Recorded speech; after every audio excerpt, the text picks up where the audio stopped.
Assalamualaikum warahmatullahi wabarakatuh. Perkenalkan, nama saya Ardia SSTM Cap.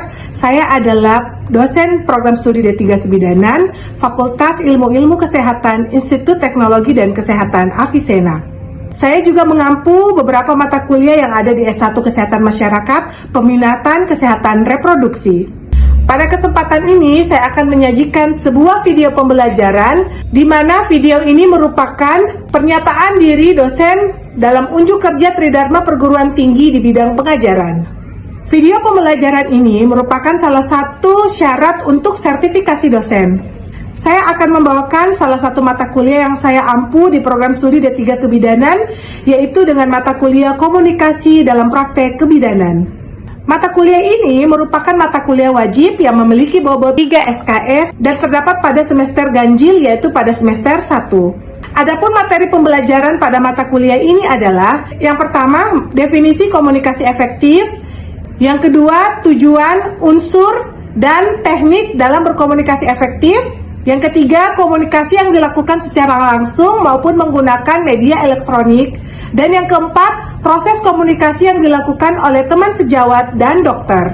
Capaian pembelajaran pada mata kuliah yang akan saya bawakan: yang pertama, mahasiswa mampu menjelaskan definisi dari komunikasi efektif; yang kedua, mampu menjelaskan tujuan, ciri, dan teknik dalam berkomunikasi efektif; yang ketiga, mampu berkomunikasi secara langsung atau dengan menggunakan media elektronik; yang keempat, mampu memahami berkomunikasi efektif dengan teman sejawat dan mampu berkomunikasi efektif dengan dokter. Sistem pembelajaran yang dilakukan pada mata kuliah ini adalah dengan menggunakan sistem pembelajaran tatap muka dan menggunakan sistem pembelajaran online. Pembelajaran ini dilakukan dengan metode DII atau yang disebut juga dengan Delivery, Interaction, dan Assessment. Interaksi mahasiswa dilakukan dengan berbagai cara, salah satunya dengan memberikan penguatan, rekognisi, dan stimulasi, sehingga mahasiswa aktif dalam proses pengajaran. Sistem penilaian pada mata kuliah ini mengikuti sistem penilaian yang ada di Institut Teknologi dan Kesehatan Avicenna. Penilaian pada mata kuliah ini merupakan akumulasi dari 4 komponen, antara lain: 1. Kehadiran dan keaktifan siswa memiliki bobot 10%. Yang kedua, penugasan mahasiswa memiliki nilai 20%. Yang ketiga, ujian tengah semester memiliki nilai 30%. Dan yang keempat, ujian akhir semester memiliki bobot 50%. Berikut ini adalah rekaman video pembelajaran dengan mata kuliah Komunikasi dalam Praktek Kebidanan. Assalamualaikum warahmatullahi wabarakatuh. Waalaikumsalam warahmatullahi wabarakatuh. Apa kabarnya hari ini, adik-adik? Baik, Bu. Oke, terima kasih ya sudah hadir di tempat ini. Jangan lupa kita selalu berdoa dan terima kasih kepada Tuhan Yang Maha Esa karena berkat segala rahmat dan hidayahnya sehingga kita dapat bersama-sama berkumpul di tempat ini untuk melaksanakan atau masuk ya dalam materi mata kuliah komunikasi dalam praktek kebidanan. Oke, komunikasi dalam praktek kebidanan. Oke, sebelum kita masuk ke topik pembelajaran, sebelumnya kita berdoa terlebih dahulu ya. Oke, doa dimulai. Oke, doa selesai. Nanti untuk absensinya nanti di absen ya oleh PT-nya, nanti dibagikan ke ibu ya setelah mata kuliah ini berakhir.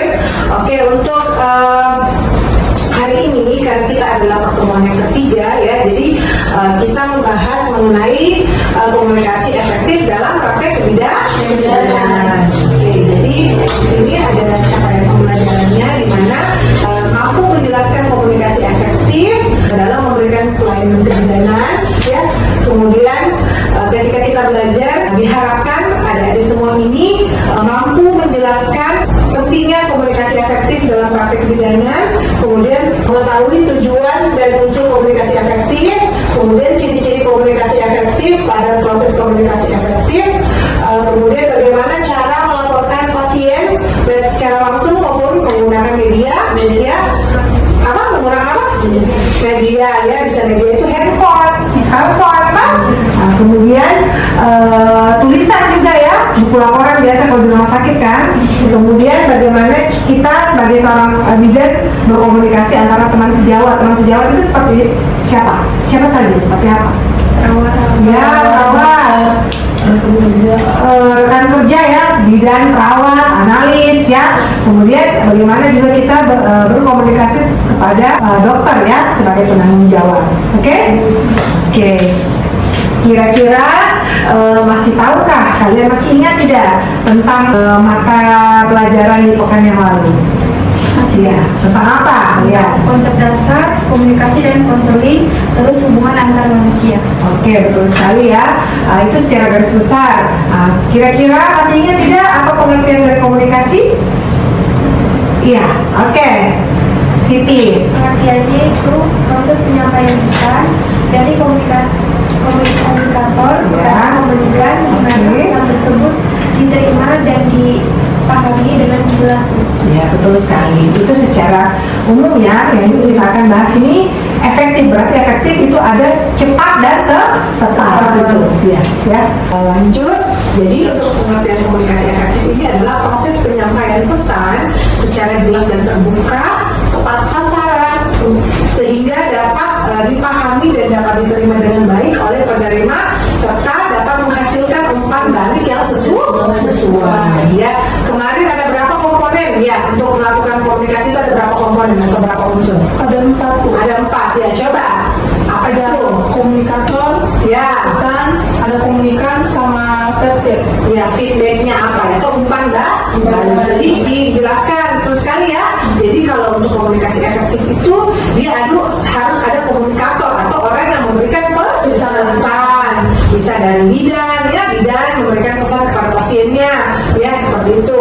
Kemudian ada medianya apa saja ya, medianya apa saja, biasanya bisa berupa pesan dalam tulisan, gestur, mimik ya. Kemudian dia yang menerima pesan itu biasanya siapa kalau bidan? Siapa yang kita kasih pesan, untuk siapa? Untuk pasien. Iya, untuk pasien ya, untuk pasien, untuk keluarganya ya. Kemudian ada umpan balik atau feedback. Biasanya kita mengulang kembali pertanyaan yang kita berikan, menanyakan kembali hal-hal apa saja yang kita sampaikan, dia paham atau tidak ya, itu feedback namanya. Dia respon tentang hal-hal yang kita tanyakan atau hal-hal yang kita jelaskan tadi. Oke? Ya, kira-kira kenapa sih komunikasi efektif ini sangat penting atau krusial dalam kebidanan? Di sini sudah dijelaskan ya. Jadi karena salah satunya itu adalah kondisi ibu. Kenapa kondisi ibu? Kenapa kondisi ibu sangat rentan? Karena pada saat ini kan ibu hamil, ibu bersalin, ibu nifas, tentunya ini adalah proses yang perlu emosional ya, sehingga membutuhkan dukungan yang ekstra dari bidan, keluarganya yang terutama, itu penting sekali ya. Kemudian karena kita akan membahas masalah-masalah sensitif, jadi kita harus menjaga privasi pasien. Kemudian ibu ini harus berperan aktif ya, terlibat aktif dalam berkomunikasi, sehingga dia juga ketika dia terdapat kecemasan, kita memberikan solusi sehingga kecemasan itu bisa teratasi. Oke? Ya, di sini ada prinsip komunikasi ya. Jadi prinsip komunikasi itu yang pertama, kita harus mempunyai rasa apa ini yang pertama? Empati. Ya, empati ya. Jadi empati itu adalah kemampuan kita untuk menempatkan diri kita kepada situasi atau kondisi yang dialami oleh pasien ya. Jangan banyak terjadi di lingkungannya kita, orang sakit kita ketawa ya, orang sakit kita senang.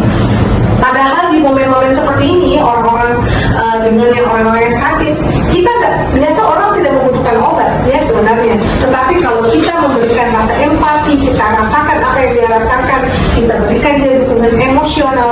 Biasanya walaupun kita tidak kasih obat, orang sakit kita berikan dia sugesti yang positif, biasanya dia akan sembuh ya. Itu gunanya kita berkomunikasi ya, komunikasinya kita baik, dia paham, biasanya dia akan teralihkan rasa kecemasannya. Oke?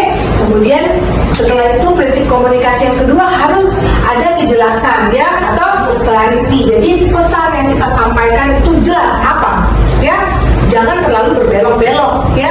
Kemudian di sini gunakan bahasa yang sederhana, hindari jargon medis, menggunakan bahasa yang mudah dimengerti, baik, kemudian sehingga tidak menimbulkan multi interpretasi atau dia bermakna ganda ya, atau multi penafsiran. Yang sederhana saja. Kemudian yang ketiga, ini harus adanya keterbukaan atau openness. Jadi kita harus terbuka ya.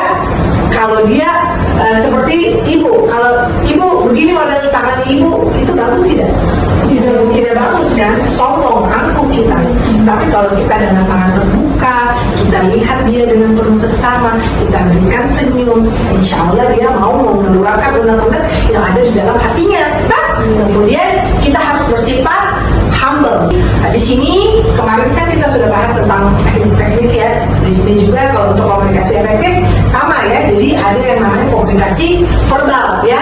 Jadi kalau komunikasi verbal ini dia menggunakan bahasa yang sederhana, seperti kita menanyakan atau menjelaskan kondisi medis, misalnya keluhan, atau menggunakan bahasa-bahasa yang mudah didengar ya, atau mudah dipahami.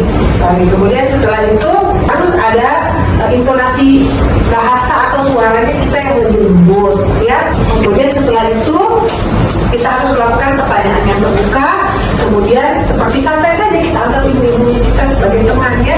Ibu, bagaimana kabarnya ibu? Ada yang bisa saya bantu ibu? Kemudian bagaimana perasaan ibu hari ini? Agar kita mendorong jiwa ibu itu dia terbuka terhadap kita. Kemudian konfirmasi pemahaman. Setelah kita memberikan edukasi, informasi, tanya kembali. Ibu paham?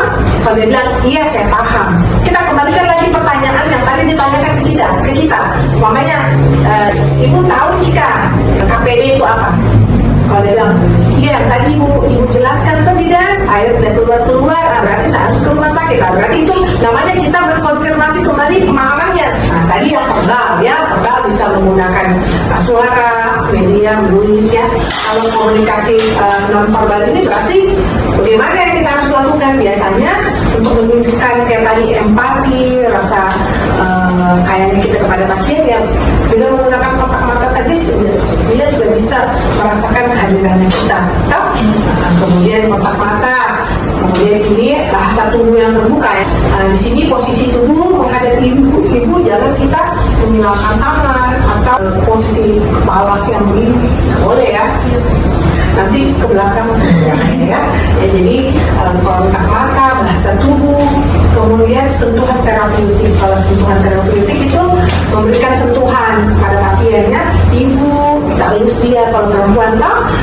Tapi biasa juga ada yang mungkin lagi emosional dia nggak mau dipegang. Jadi kita kalau kita mau sentuhan terapeutik sebaiknya kita izin dulu ya, karena biasanya beda budaya ya, beda orang ya. Kemudian ekspresi wajah. Lanjut. Nah di sini ada faktor-faktor yang mempengaruhi ya efektivitas berkomunikasi dalam kebidanan. Contohnya ya tadi itu penggunaan bahasa ya. Jadi bahasa ini memang sangat penting karena bahasa ini adalah fondasi awal ketika kita berkomunikasi ya. Di sini pesan-pesannya ya biasakan itu menggunakan bahasa yang sederhana dan jelas ya. Kemudian pesan berisi ide-ide yang sederhana atau sedikit saja, jangan terlalu lebar ya. Kemudian kemudahan memahami pesan, terutama pesan tertulis ya. Kemudian yang kedua ini pemahaman pesan ya, menggunakan analisis situasi ya, menentukan sasaran komunikasi, kemudian menggunakan media atau saluran komunikasi ya. Jadi kita harus mengkondisikan ya, kayak ibu tadi, ibu yang sedih ya, tentunya kita harus empati, jangan ketawa ya. Tentunya seperti itu, bagaimana peran kita untuk bisa mendekatkan diri kepada pasien ya, biar saling percaya. Kemudian di sini juga harus ada pengulangan ya. Pengulangan ini bertujuan agar meningkatkan pemahaman komunikan ya. Komunikan itu artinya pasien ya. Kayak tadi kita mereview kembali pemahaman yang kita berikan ya. Kemudian yang keempat itu adanya umpan balik yang tepat, feedback ya. Kemudian kecakapan komunikator dan komunikan terus belajar, biasanya melalui media elektronik, sekarang bisa Zoom ataupun pelatihan-pelatihan yang bisa digunakan untuk komunikator ini bisa mengembangkan dirinya ya. Sebagai bidan-bidan junior yang dulu ini diam-diam kan, diam-diam toh, diam-diam sendiri toh, nggak boleh. Kalian itu harus bisa tampil untuk orang lain. Ya kan, karena tugas kita kan mulia kan, membantu orang, bukan cuma sekedar bersalin, bukan sekedar itu, bukan cuma sekedar kebutuhan fisiknya saja, tidak ya, tetapi kebutuhan emosionalnya, pemikirannya, yang kita harus dukung, berikan dia penguatan, percaya diri seperti itu ya. Tugas kita itu semua.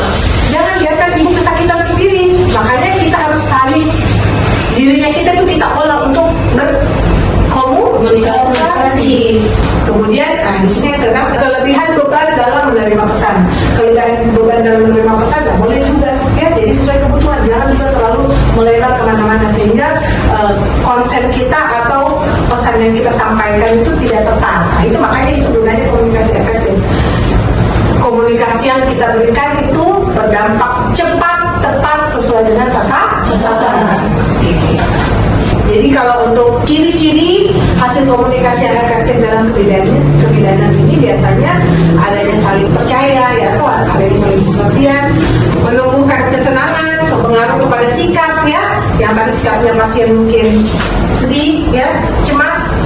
Ketika kita sudah memberikan informasi tentang kecemasannya dan kebutuhan apa yang dia butuhkan, biasanya dia akan sikapnya berubah ya. Kemudian hubungan yang semakin baik, karena kontak kita dengan pasien kan harus berlangsung ya, berlanjut. Jadi kalau mamanya dia datang dengan masa kehamilan, nanti upayakan dia pada masa persalinan lagi dia bisa datang ke kita, jadi nifas lagi datang ke kita, jadi berlangsung terus menerus sehingga komunikasinya itu lanjut.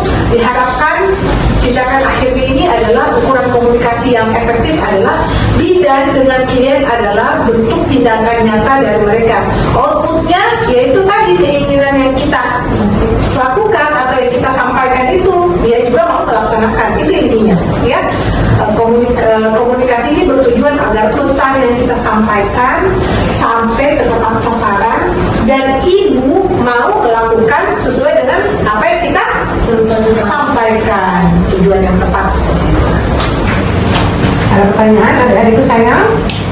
Ada Bu. Oke. Apa pertanyaannya?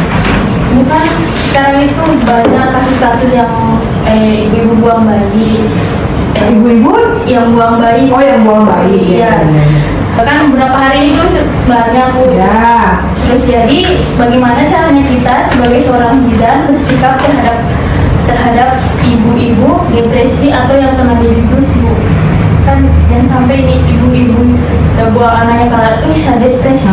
Betul. Ya. Oke, betul sekali. Dan memang ini sekarang memang lagi marak-maraknya tuh di berita ada buang anaknya, ya jadi penting sekali memang. Disinilah peran seorang bidan ya dalam memberikan asuhan ya. Bidan itu yang ibu bilang tadi bukan cuma sekedar memberikan asuhan fisik, tetapi psikologisnya, emosionalnya ya. Karena ini momen-momen krusial, dia mudah sedih, ya, mudah menarik diri, ya perannya kita ya tentunya tadi kita harus mengajak dia untuk bisa berkomunikasi, berbicara betul. Apa sih yang dia hadapi, masalah apa seperti itu. Kemudian kita interpersonal nih, kita komunikasi antara bidan dan pasiennya. Kemudian kita libatkan keluarga, ya, libatkan keluarganya untuk bisa mendukung ibunya, mendukung penuh ibunya. Biasanya kalau orang yang postpartum blues atau biasanya dibilang depresi ya, kalau kebidanan itu biasanya postpartum blues ini terjadi pada saat setelah melahirkan. Biasanya dia kondisi ibunya itu mudah sedih, murung karena merasa dia tidak diperhatikan lagi, dia tidak cantik lagi toh, dia harus ngurus bayinya sendiri, apalagi keluarga atau mungkin suaminya cuek, suaminya tidak peduli ya, biasanya itu sangat-sangat menguras emosi ibu yang setelah melahirkan. Oke, keren-keren bagus ya. Ya, kita lanjut ya untuk pentingnya atau tujuan komunikasi di rumah sakit itu. Yang pertama, menjamin kesinambungan asuhan pasien. Kesinambungan artinya itu apa ini? Dalam proses perawatan kan, Jadi kesinambungan, jadi nanti ada komunikasi yang antar teman sejawat dengan dokter. Tapi kalau untuk di rumah sakit ini komunikasi ini penting karena untuk menjamin kesinambungan asuhan pasien. Kemudian untuk mencegah kesalahan medis, kemudian membangun kerjasama yang baik. Karena ini kan kita tim kan, tidak kerja sendiri. Itu kalau di rumah sakit itu tim perlu kan, jadi harus berkomunikasi agar kerja timnya itu baik. Kemudian meningkatkan mutu pelayanan yang ada di rumah sakit. Kemudian yang kelima adalah mengurangi konflik antar tenaga kesehatan. Iya, bukan konflik itu di mana saja kita berada itu pasti ada sayang. Makanya gunanya kita berkomunikasi dengan baik agar tidak terjadi konflik antar tenaga kesehatan. Oke, apa saja itu? Kita lihat bersama ya. Jadi di sini cara komunikasi efektif dengan teman sejawat. Contohnya itu seperti tadi ya, apa? Sesama bidan dan perawat, bisa juga orang analis ya. Analis itu kayak laboratorium, tak seperti itu. Kemudian di sini usahakan kita menggunakan bahasa yang profesional dan sopan. Nah, kalau di sini kan bahasa medis sebetulnya mereka tahu juga kan. Jadi kenapa kalau kita mau kolaborasi itu dengan menggunakan bahasa medis karena mereka pasti paham Ji. Nah, kemudian hindari kata-kata kasar atau non-verbal yang negatif. Ya tentunya dimanapun tidak boleh kita menggunakan bahasa-bahasa yang negatif, yang kasar ya. Kemudian jelaskan informasi dengan ringkas dan sistematis ya. Kemudian gunakan format standar SBAR. Nah, nanti kita bahas ini tentang SBAR. Situasi, background, assessment, dan recommendation. Kemudian yang kedua, hargai pendapat rekan sejawat ya, karena kita ini tim ya, jadi harus kita saling mendengarkan. Kemudian bangun komunikasi dua arah ya, tidak hanya menyampaikan tetapi juga menerima atau memahami informasi yang diberikan ya. Kemudian berbagi tanggung jawab secara adil ya, karena kita ini tugas tim, jadi semua tanggung jawab ya harus adil dan dapat dipertanggungjawabkan juga secara tim ya, karena kita kan teamwork ya. Kemudian yang kelima ini, gunakan media komunikasi yang tepat. Contohnya handover shift, biasanya ini dilakukan kalau kita mau timbang terima di ruangan pasien. Oh, ini di ruangan Nugraha atau di ruangan kebidanan 1 ini dia postpartum. Jadi kalau kita memberikan informasi ini, kita bagikan ke teman sejawat kita yang pakai kita dinas pagi, dia dinas siang, berarti itu namanya handover dia ya. Kemudian bisa juga handover shift atau dilakukan dengan secara langsung atau melalui buku laporan ya.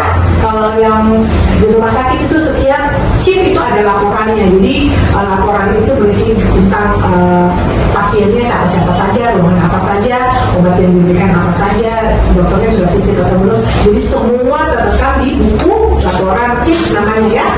Oke. Untuk cara komunikasi yang baik dengan dokter, di sini yang pertama itu sampaikan informasi klinis secara tepat.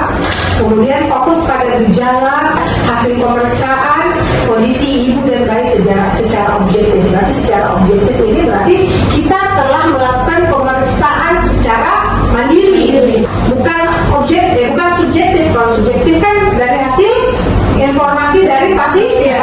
Tapi kalau objektif ini adalah hasil pemeriksaan kita sendiri, seperti tanda-tanda vitalnya apa saja.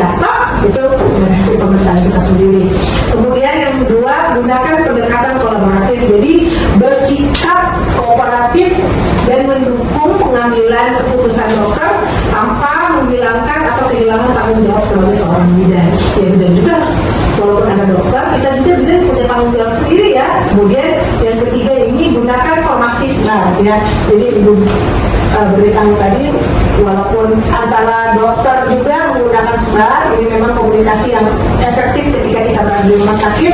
Ini bisa digunakan untuk teman sejawat dan dokter ya.